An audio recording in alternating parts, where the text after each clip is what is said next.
Oh, Erin, I am so jealous you got a massage. You look so relaxed. What a way to kick off your weekend, huh? I didn't know we were talking about that. Yeah, Nah. I feel kind of high right now. I'm not gonna lie. Well, hey, I know you're going to get even higher because we're going to kick off after GLO.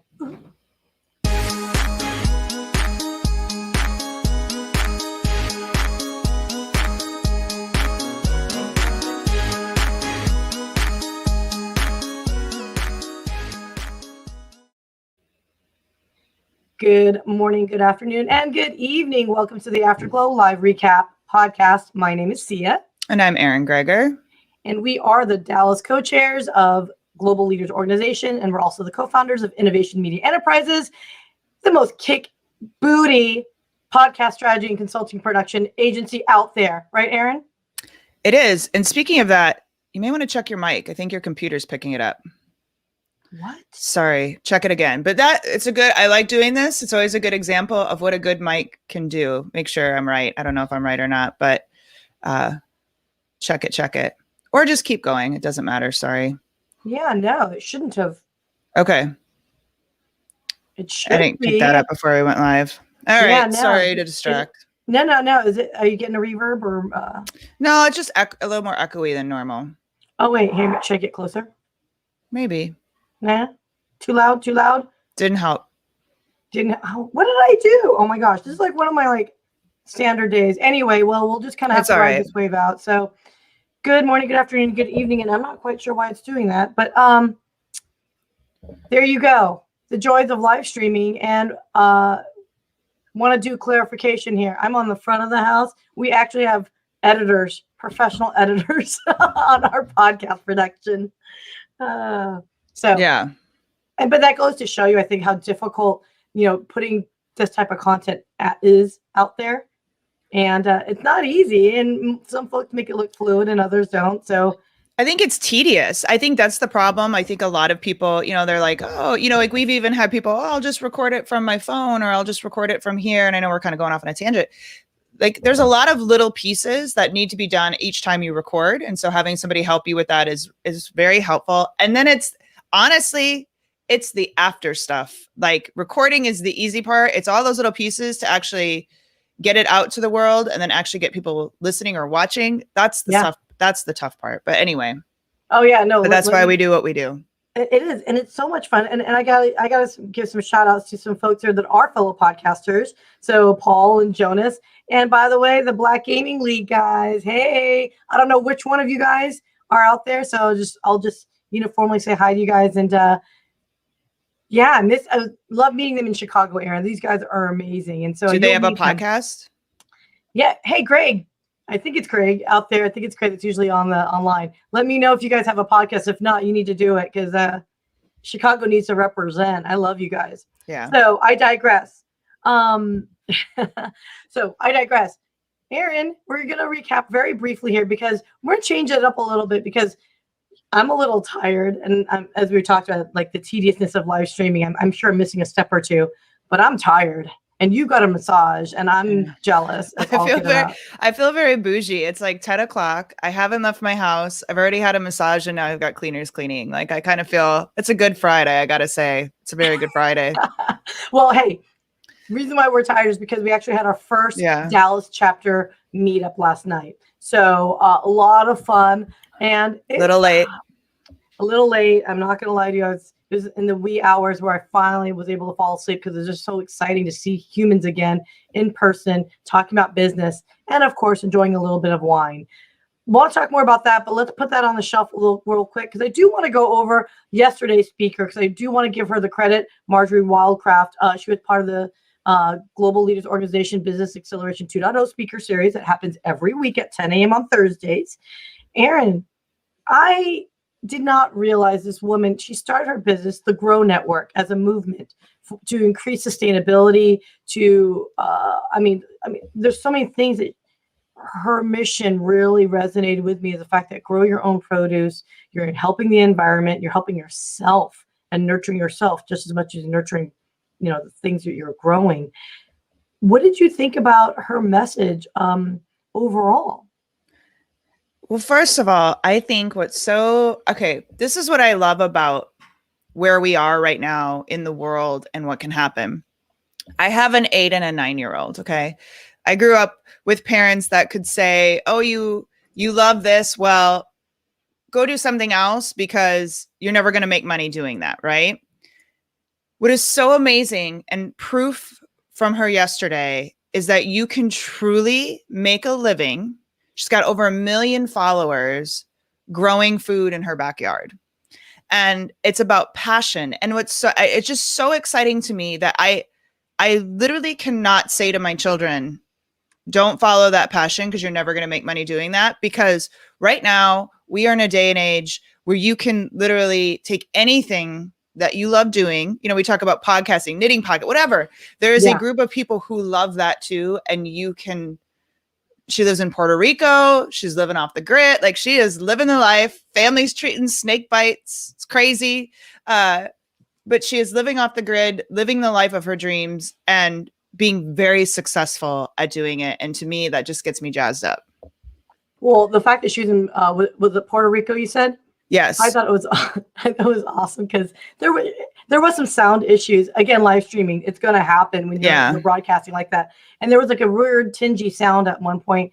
And I couldn't help but think, you know what? She's in a freaking another country. Yeah. And she's broadcasting to us in real time. And so again, there's a little bit of a vague forgiveness. Is it not forgiveness, but you slide when you realize like all the coolness. And again, she's on an island in the middle of freaking ocean, right? Like, I love this. It's so cool. And she is who she is. Like, that's what's so great too. She didn't have to conform to change, you know, to get people to like her or to do it. She is who she is, and she has a passion and she's teaching it, and people love it. It just, to me, I literally have goosebumps about this because the opportunities for my children are just, even for us, like not even my kids, but for us right now, like you can literally do anything. And if you want to make 100,000 a year and that's your goal and that's where you live off of, got it. You want to make 1 million plus a year, got it. Billion, whatever. You can do whatever you want at this point. It's just all up to you of what you love and what you want to do and what you want to work for.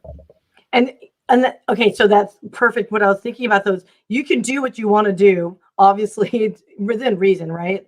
But she said the way you can get yourself there, though, is really taking care of yourself. And I think that was part of her drive was, you know, she talked about gut health, Erin. And you and I have talked about this many, many times in the past because, you know, the older we've gotten, the more my body's been responsive to food that I didn't think I'd be sensitive to. And it sucks because she said your gut does affect your brain, and your brain is, you know, what's kind of helping you move forward to achieve those goals. So put good food in your body.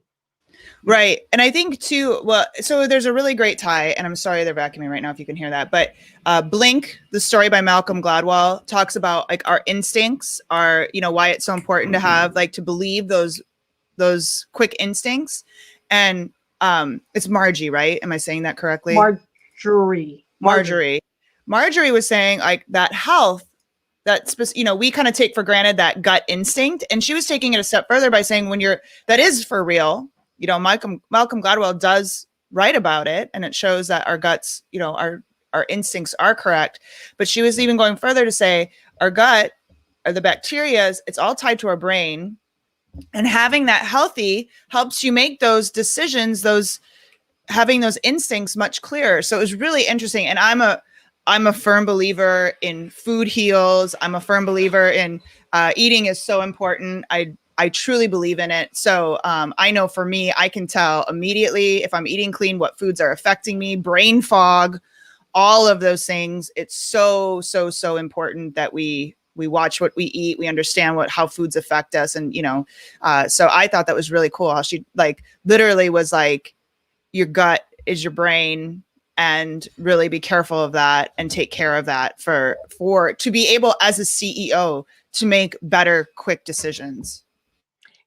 It makes absolute sense. I mean, well, I have this broader viewpoint that, you know, everything in the universe, we're all dust, matter, and all that. So you're exactly right? So it shouldn't be that hard to extrapolate that the food that you put in your body does go 100% is tied to your brain. I mean, goodness, it's the same vessel, right? And we're all the same chemicals running back and forth. Now, mine is not the most sexy description, but yeah, I mean, look at all the molecules running through it.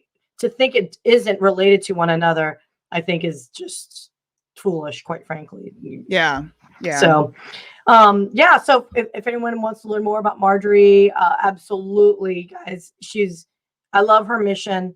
I love the fact that, and it's funny because I don't have a green thumb, but I was kind of motivated to say, okay, you know what? Maybe I'll try herbs. Let me start with some herbs and see what I can grow and, get fresh basil, for example, right? Maybe I'll just start with those baby steps. And maybe that's what it is too, Jonas Bull says, change one small thing and you can change the world. Yeah. And so I agree. I'm gonna try, you guys. I'm gonna try the basil challenge, if you will, and let's see how it progresses, and I'll keep you abreast of it. And there's nothing better than basil, tomatoes, and mozzarella and some balsamic. There's nothing better. Like I could eat that all day.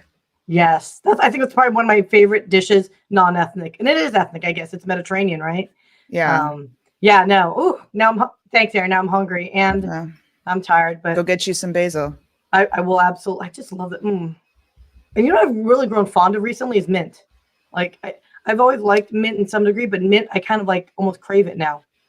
Yeah, I was doing really good on some little herb gardens in our backyard. And then the summer comes, but my lavender came back. I've got a whole pot full of lavender that came back. But I was doing really good. And then summer, like it gets really hot and I'm really good at starting plants, but then my thumb turns very black when I have to like change pots and do all that stuff. So I fizzle out.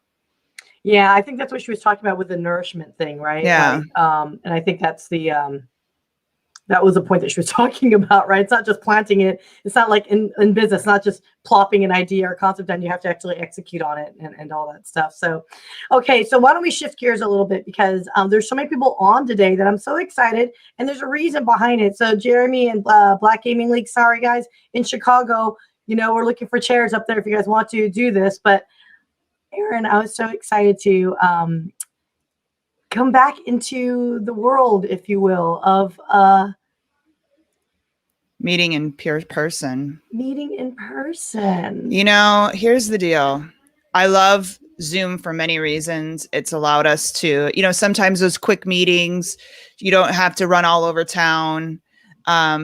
There's some definite benefits to it, but nothing beats a hug and face-to-face.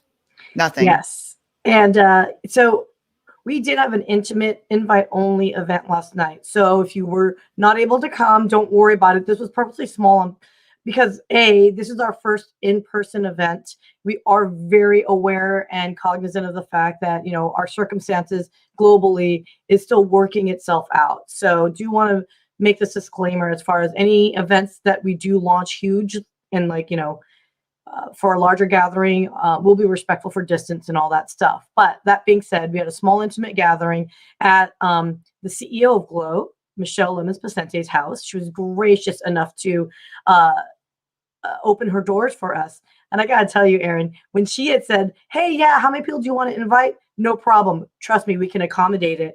She wasn't kidding. And I thought, I go, did you buy this house and create this house for the purpose of throwing parties? Because I think that's what it was. I mean, It was a gorgeous, gorgeous, gorgeous home. And so I decided to throw some pictures that we put up together. And I just love the fact that we sat down and some of these individuals did not know each other, right? It's been over a year and a half. And just to know that these individuals the members here were wanting to get to know each other and learn from one another. And I don't know, it was a weird electric feel, for lack of a better term. And yes, I'm quoting MGMT because I love that band. I just love the feeling in the room. What were your thoughts when we were doing the event? Yeah, it was just so good. I think what was really cool about this event is, the story for us, we launched GLO. We had this incredible in-person meeting at the end of February of 2020. Gathered a room full of people, energy was high, and then COVID happened. And so we've had a year where, we've done a couple social distance events for live recordings and stuff, but all these people have joined and have never really gotten a chance to meet and connect. They have, again, over Zoom, just not the same. So it was just really cool to be able to meet in person, these people you've been talking to for the past year, and really get to know each other at a different level was really fun. Right. Exactly. And there was no assumption. Look, you and I have talked about this before. I am not fond of these networking events where the first person says hello to you and then says, "What can I sell you?" Or "What Right. can you do Oh for me?" God, none of that at all last night. Yeah, absolutely none of that. And in fact, we try to do it a little bit differently. And I think just time is running out. And I get it. I talk too much. I know, but I get excited. I get it. But we decided to do a bucket of questions. And in order for us to kind of not do the standard, what lovely weather we're having here types of conversations, we went straight to some tough questions, some humdingers, if you will. And I just loved everyone's thoughtful response. Yeah.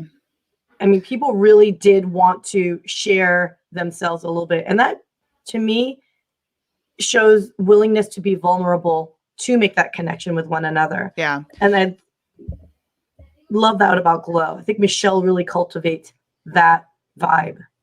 Yeah. And let me just say this. So, word of advice. So, last night we did, instead of just standard, like it was Sya's idea, it was a very good idea. We put a bowl, we had all these different questions in there. I think the best question of the night, and one I think would be the best icebreaker ever if you did an event, was the question Jacob Miles got, which was, what's the one thing out of character, like what's the most out of character thing you've ever done? And just incredible stories from that. But that, what a great question. And I think that's a great icebreaker question. Like if you wanted to go around a room and really get to know people, I think that was the best question of the night. Okay, so let's do it, because you and I didn't get that question. What's the craziest thing you've ever done that's out of character? Well, this is this is kind of a long story, but the time when I got charged with a felony, there's quite a story behind that. Wait, what? Got fingerprinted, had to get mugshots. And while I was getting mugshots, the guy recognized me because I played basketball into college. And so he recognized me. He's like, "Oh my God, I remember you. You were a basketball player." And it was quite embarrassing. And that got dismissed. It was a very long story. But then 10 years later, 9.5 years later, I had to fly into Canada. And I don't know, do you know this story? No, I'm like shocked right now. I had to fly into Canada. And it was like after 9/11-ish, and I gave them my passport, and they sent me off to the side room, and it was me and all these Middle Eastern people. So I was like, what's happening right now? Like, it was very odd that I was, and it was, they said, she starts questioning me about like my record. And I'm like, I'm clean as a whistle. Like, I don't do anything. Like, I'm a rule follower. I don't do anything wrong. And I'm like, wait a minute. Are you talking about that? What? So this is why you always have a lawyer. You never admit anything. That's how I got in trouble in the first place. You never admit anything without a lawyer. But because I said so long story short, I was still like the FBI connection. Like, I was still showing that I had a record, and I shouldn't have come into Canada didn't want me. So I had to call my boss at like 10:30 at night, ask because they said, basically you can, if you pay a fine, you can come into the country. Otherwise you're going to have to get on the next flight back home. So I had to call my boss at 10:30 at night and say, "Can I expense this? I'll tell you the whole story later, but they're not going to let me in the country. So I can't meet," I think Avon was our client at the time, or Rogers. I can't remember, but it doesn't matter. Rogers Communications. That's Canadian. Yeah. So had to, and then I paid the fine, called my lawyer, was like, "What the hell? This was supposed to be clean." Well, it still showed as a felony to Canada. And then I had to have a letter from the CEO to prove that I could fly into Canada. And I was supposed to be there for work because I had to go back there a lot. So yeah, it was really crazy. It was a very, came back to haunt me. Let me just say that. So good to know, if you want to get into Canada and you have a criminal record, all you have to do is pay a fine. It's good to know. But yeah, so I paid the fine and it was good. It's good to know that I entered into a partnership in business with a felon.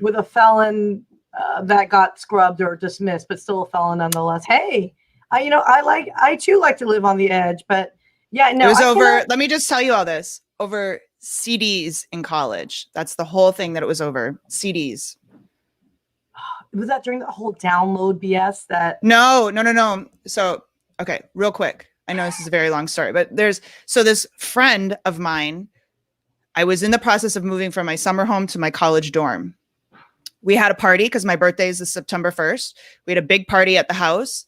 She left all her CDs at the house and she was driving home, got pulled over for drinking and driving and said, I don't have my license, but my name is Erin Smith. Her mom calls me the next morning, says, Karen did this, but just, it's okay. I'm like, no, this is not okay. So I went to the police station. It was in one county, cleared my name, never spoke to the girl again. She's got all these CDs she left at my house. I get to the dorm. I'm like, peace, people, take these CDs. I hate her. She's horrible. I never want her in my life again. She shows up a month later, says, I want my CDs back. I'm like, get out of here. I hate you. And then she reported me to another county and claimed I stole all her CDs. So because I showed up to the police station and said, I got all the CDs back. I'm like, here, I don't want these stupid things. Like, this is so ridiculous. I admitted guilt and was charged with a felony. That's and it was over it's over $500 worth of quote CDs or whatever, right? Yes. And her claim was 50 to 100. I'm like, you can't claim 50 to 100. That's a delta of 50. Like, nobody can, like, how can you clear, like, this is what was there. So anyway, that's what happened. So I was joking because Chris Brown couldn't get into, the singer, he couldn't get into Canada. I'm like, who knew that I would have stuff in common with Chris Brown because of a past felony or something he couldn't get into Canada. Well, and you and Martha Stewart, right? So yeah, there you go. There we go. So what's your story? That was kind of a long one. I cannot top that. And B, honestly, I think because I'm kind of like unhinged anyway, I don't know of anything that's off the table. So I guess something that I've done that's unexpected was actually be normal. I don't know. I really don't have anything that is any remotely near what yours is. Like, had the opportunity to flash someone over in New Orleans and I didn't. So that's surprising, I guess. I don't know. Yeah, you don't seem like a flasher. Okay, then I did flash someone in. I'm kidding. I actually did once off the backyard. When I first bought our house, as you know, Erin, we live on a golf course, and I have a balcony that faces the golf course. And when I first bought the house, I just said, you know what, screw it, let's do it. And I did flash a golfer. Yeah. Did you make him miss his putt?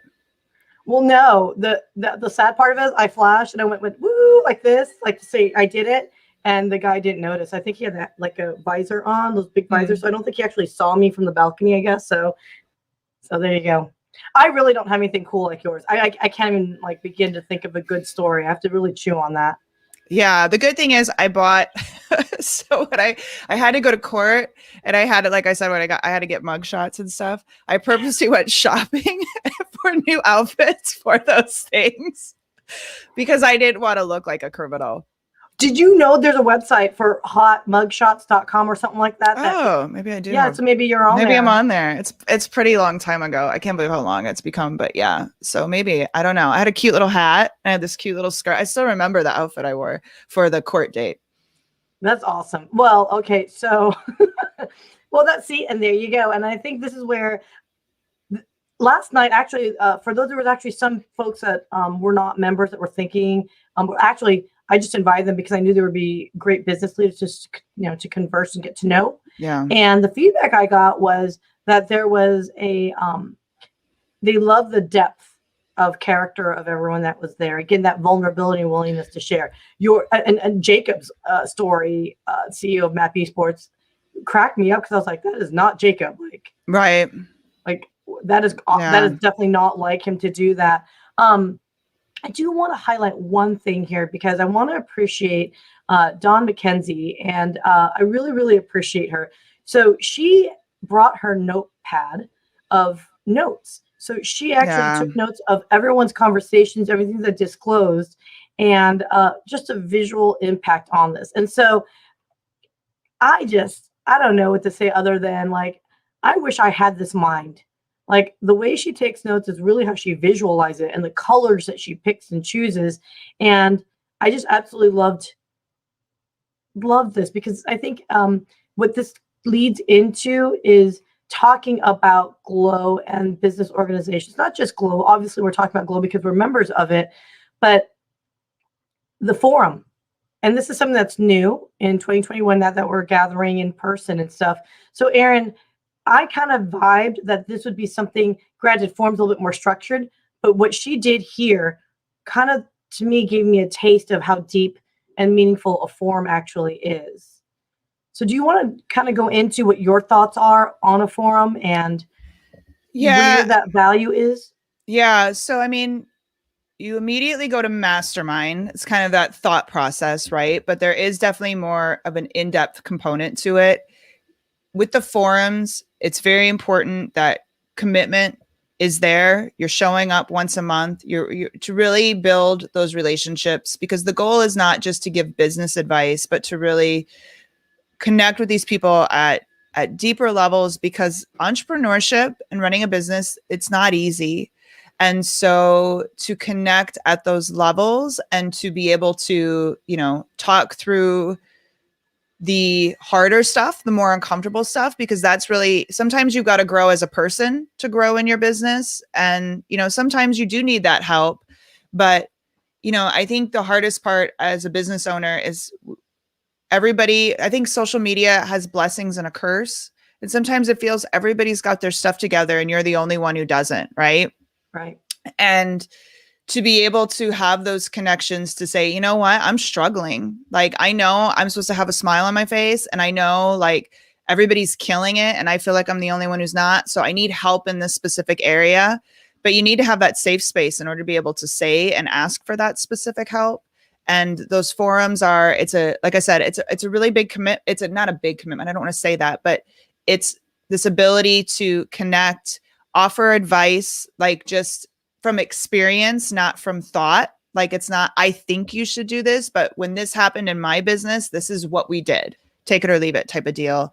And it's that opportunity to really get that help and that connection at a deeper level versus just, hey, let's talk about our business and I need help with Facebook ads, Right. No, I mean, Michelle nailed it when she said, this is basically your board of directors. Yeah. Right. And it's you do not offer unsolicited advice. It is, you get to share what you need, and then you ask for advisement on things, and people will offer it only when asked. And you're right. It has to be a place of experience. When this happened to me, we did this. I love that, as opposed to, I think you should do this. Two different conversations, two different points of perspective. And that's what excites me about forum, because it's very much this, it's almost like and I've been talking about this with other folks in the past, is it's like a salon where you're engaging into, debate and topics, but it's oftentimes from a thought of position of respect, right? And you're not condescending one towards the other. It's really, I say this all the time in podcasting, all ships rise with the tide. Everyone's rising with the tide together and supporting one another, and giving that reinforcement. And I love that aspect of forum. Yeah. Yeah. I'm excited to get them together.